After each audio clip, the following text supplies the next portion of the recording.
నేను 27 ఏళ్ళు ఉన్నప్పుడు రాజకీయాలలోకి వచ్చిన. ఆనాడు తెలంగాణ ఉద్యమం జరుగుతుండే. ఇవాళ నా వయసు 47 సంవత్సరాలు.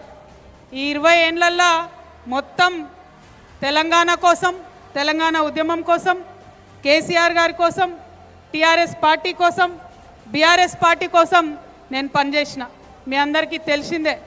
నేను మీ కోడలుగా, మీ బిడ్డగా ఎన్ని కష్ట నష్టాలు వచ్చినా ఓపికగా ఉన్నా, ఎదురు చూసిన. ఇవాళ మరి అదే బీఆర్ఎస్ పార్టీ నుండి నన్ను బయటకు పంపించేయడం జరిగింది. ఎక్కడ కూడా నేను ముందడుగేసి పార్టీ వ్యతిరేకంగా ఏం చేయలే. ఇవాళ నిజామాబాద్లో ఉన్న బీఆర్ఎస్ పార్టీ కార్యకర్తలందరికీ కూడా నేను రిక్వెస్ట్ చేస్తూ ఉన్నా, ఒక్కసారి గుండె మీద చేసుకొని ఆలోచన చేయండి. నిజామాబాద్లో నా ఓటమి ఒక కుట్రనా కాదా మీరు ఆలోచన చేయండి. నా ఓటమి జరిగినప్పుడు ఇప్పటికి 5 ఏళ్ళు అవుతుంది. ఒక్క మాటనన్నా నేను బయట మాట్లాడినా లేదా మీరు ఆలోచన చేయండి. ప్రతి చిన్న బిడ్డకు నిజామాబాద్లో తెలుసు ఏం జరిగింది ఆనాడని. ప్రతి బీఆర్ఎస్ పార్టీ కార్యకర్తకు తెలుసు ఏం జరిగింది ఆనాడని.